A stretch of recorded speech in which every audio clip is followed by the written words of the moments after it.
ನೀವು ನಿಮ್ಮನ್ನು 5 ವರ್ಷಗಳ ನಂತರ ಎಲ್ಲಿ ನೋಡುತ್ತೀರಿ? ಇದು ಕೆಲಸದ ಸಂದರ್ಶನದಲ್ಲಿ ಕೇಳಲ್ಪಡುವ ಸಾಮಾನ್ಯ ಮತ್ತು ಅತ್ಯಂತ ಮುಖ್ಯ ಪ್ರಶ್ನೆಗಳಲ್ಲಿ ಒಂದು. ಇಂಟರ್ವ್ಯೂ ತೆಗೆದುಕೊಂಡವರು ಈ ಪ್ರಶ್ನೆಯನ್ನು ಏಕೆ ಕೇಳುತ್ತಾರೆ? ಈ ಪ್ರಶ್ನೆಯನ್ನು ಕೇಳುವುದರ ಹಿಂದೆ ಕೆಲವು ಮುಖ್ಯ ಕಾರಣಗಳಿವೆ. ನಿಮ್ಮ ಜೀವನ ಗುರಿಗಳು, ಕೆರಿಯರ್ ಗೋಲ್ಸ್ ಮತ್ತು ಬೆಳವಣಿಗೆಯ ಯೋಜನೆಗಳು, ಗ್ರೋತ್ ಪ್ಲಾನ್ಸ್ ತಿಳಿಯಲು. ನೀವು ಈ ಕೆಲಸ ಮತ್ತು ಕಂಪನಿಗೆ ಕಮ್ಮಿಟೆಡ್ ಅಂದರೆ ಬದ್ಧರಾಗಿರುವಿರಾ ಎಂದು ಪರೀಕ್ಷಿಸಲು. ನಿಮ್ಮ ಬೆಳವಣಿಗೆಯ ಸಾಧ್ಯತೆಗಳು ಮತ್ತು ಕಂಪನಿಗೆ ನೀವು ಹೇಗೆ ಸಹಾಯ ಮಾಡಬಹುದು ಎಂದು ತಿಳಿಯಲು. ಈ ಪ್ರಶ್ನೆಯ ಮೂಲಕ ಇಂಟರ್ವ್ಯೂ ತೆಗೆದುಕೊಂಡವರು ನಿಜವಾಗಿ ಏನು ತಿಳಿಯಲು ಬಯಸುತ್ತಾರೆ? ನೀವು ಈ ಕೆಲಸವನ್ನು ಮುಂದಿನ ಒಳ್ಳೆಯ ಕೆಲಸಕ್ಕೆ ಕೇವಲ ಒಂದು ಮಾರ್ಗ, ಸ್ಟೆಪ್ಪಿಂಗ್ ಸ್ಟೋನ್ ಆಗಿ ನೋಡುತ್ತಿದ್ದೀರಾ ಅಥವಾ ಇದನ್ನು ನಿಜವಾದ ಜೀವನದ ಅವಕಾಶವಾಗಿ ಪರಿಗಣಿಸುತ್ತಿದ್ದೀರಾ? ನೀವು ಈ ಕಂಪನಿಗೆ ಹೇಗೆ ಸಹಾಯ ಮಾಡಬಹುದು ಎಂದು ಯೋಚಿಸುತ್ತೀರಾ? ನಿಮ್ಮ ಭವಿಷ್ಯದ ಯೋಜನೆಗಳು ಮತ್ತು ಈ ಕೆಲಸ ನಡುವೆ ಹೊಂದಾಣಿಕೆ ಇದೆಯೇ? ಇಂಟರ್ವ್ಯೂಯರ್ ಈ ಪ್ರಶ್ನೆಯ ಮೂಲಕ ನಿಮ್ಮ ಗುರಿಯ ಸ್ಪಷ್ಟತೆ, ಗ್ರೋತ್ ಪ್ಲಾನ್, ನಿಮ್ಮ ಬೆಳವಣಿಗೆ ಯೋಜನೆಗಳು ಈ ರೋಲ್ ಪಾತ್ರಕ್ಕೆ ಹೊಂದಿಕೆಯಾಗುತ್ತವೆಯೇ ಮತ್ತು ನೀವು ಕಂಪನಿಯ ಬೆಳವಣಿಗೆಗೆ ಕೊಡುಗೆ ನೀಡುವ ಉದ್ದೇಶ ಹೊಂದಿದ್ದೀರಾ ಎಂಬುದನ್ನು ತಿಳಿಯಲು ಬಯಸುತ್ತಾರೆ. ಈ ಪ್ರಶ್ನೆಗೆ ತಪ್ಪಾಗಿ ಉತ್ತರಿಸಿದರೆ ಅದು ನಕಾರಾತ್ಮಕ ಪರಿಣಾಮ ಬೀರಬಹುದು. ಕೆಲವು ಸಾಮಾನ್ಯ ತಪ್ಪುಗಳು. ನಾನು ಅದರ ಬಗ್ಗೆ ಇನ್ನೂ ಯೋಚಿಸಿಲ್ಲ. ಇದು ಯೋಜನೆ ಇಲ್ಲದ್ದು ತೋರಿಸುತ್ತದೆ. ಇಂಟರ್ವ್ಯೂ ತೆಗೆದುಕೊಂಡವರಿಗೆ ನಿಮ್ಮ ಗುರಿಗಳು ಸ್ಪಷ್ಟವಾಗಿಲ್ಲ ಎಂದು ಭಾವಿಸಬಹುದು. ನಾನು 5 ವರ್ಷಗಳ ನಂತರ ನಿಮ್ಮ ತರಹ ಮ್ಯಾನೇಜರ್ ಆಗಿರುತ್ತೇನೆ. ಇದು ಕೆಲವೊಮ್ಮೆ ನಿಮ್ಮ ಅತಿಯಾದ ನಿರೀಕ್ಷೆಯನ್ನು ತೋರಿಸುತ್ತದೆ. ಯಾಕೆಂದರೆ ಮ್ಯಾನೇಜರ್ ಆಗಲು ಕಂಪನಿಗಳಲ್ಲಿ ಹಲವು ಹಂತಗಳನ್ನು ದಾಟಿ ಬರಬೇಕು. ಅದನ್ನು ತಿಳಿಯದೆ ನೀವು ಹಾಗೆ ಹೇಳಿದರೆ ಅಭ್ಯರ್ಥಿಗೆ ಅನುಭವದ ಬಗ್ಗೆ ಸ್ಪಷ್ಟತೆ ಇಲ್ಲದ್ದನ್ನು ಹೇಳುತ್ತದೆ. ಈ ಪ್ರಶ್ನೆಗೆ ಉತ್ತರಿಸುವಾಗ ಈ ಫ್ರೇಮ್ವರ್ಕ್ ಅಂದರೆ ವಿಧಾನ ಅನ್ನು ಅನುಸರಿಸಿ. ನೀವು ಈ ಕೆಲಸ ಮತ್ತು ಕಂಪನಿಯಲ್ಲಿ ಏನು ಕಲಿಯಲು ಬಯಸುತ್ತೀರಿ? ವೃತ್ತಿ ಜೀವನದ ಗುರಿ, ಕೆರಿಯರ್ ಗೋಲ್ಸ್. ಮುಂದಿನ 5 ವರ್ಷಗಳಲ್ಲಿ ನೀವು ಯಾವ ಸ್ಥಾನದಲ್ಲಿರಲು ಬಯಸುತ್ತೀರಿ? ಅಂತಹ ಸ್ಥಾನ ಗಳಿಸಲು ಮಾಡಬೇಕಾದ ಕೆಲಸ ಮತ್ತು ಗಳಿಸಬೇಕಾದ ಅನುಭವದ ಬಗ್ಗೆ ತಿಳಿದುಕೊಂಡು ಉತ್ತರಿಸಬೇಕು. ಕಂಪನಿಗೆ ಸಹಾಯ.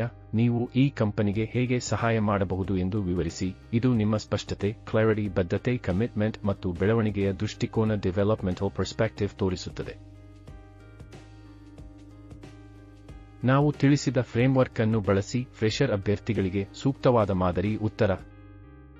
ನನಗೆ ಈ ಕೆಲಸ ಮತ್ತು ಕಂಪನಿಯಲ್ಲಿ ಕಲಿಯಲು ಮತ್ತು ಬೆಳೆಯಲು ಒಳ್ಳೆಯ ಅವಕಾಶ ಇದೆ.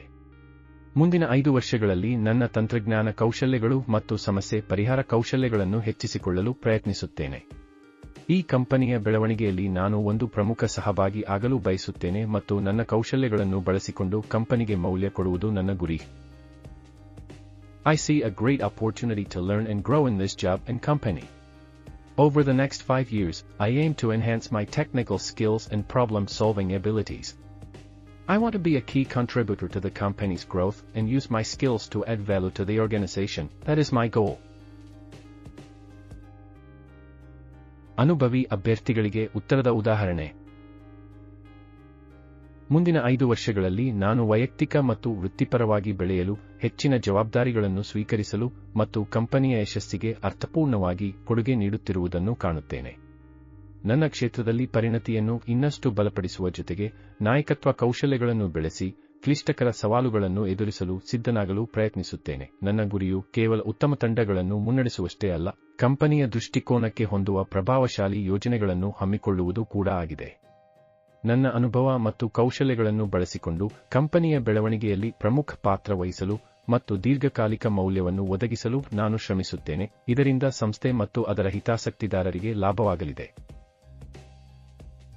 Over the next 5 years, I see myself growing both personally and professionally, taking on greater responsibilities and contributing meaningfully to the company's success. I aim to further strengthen my expertise in the field while enhancing my leadership abilities to tackle complex challenges. My goal is to not only lead high-performing teams, but also drive impactful initiatives that align with the company's vision. By leveraging my experience and skills, I aspire to play a key role in the company's growth and deliver long-term value that benefits both the organization and its stakeholders.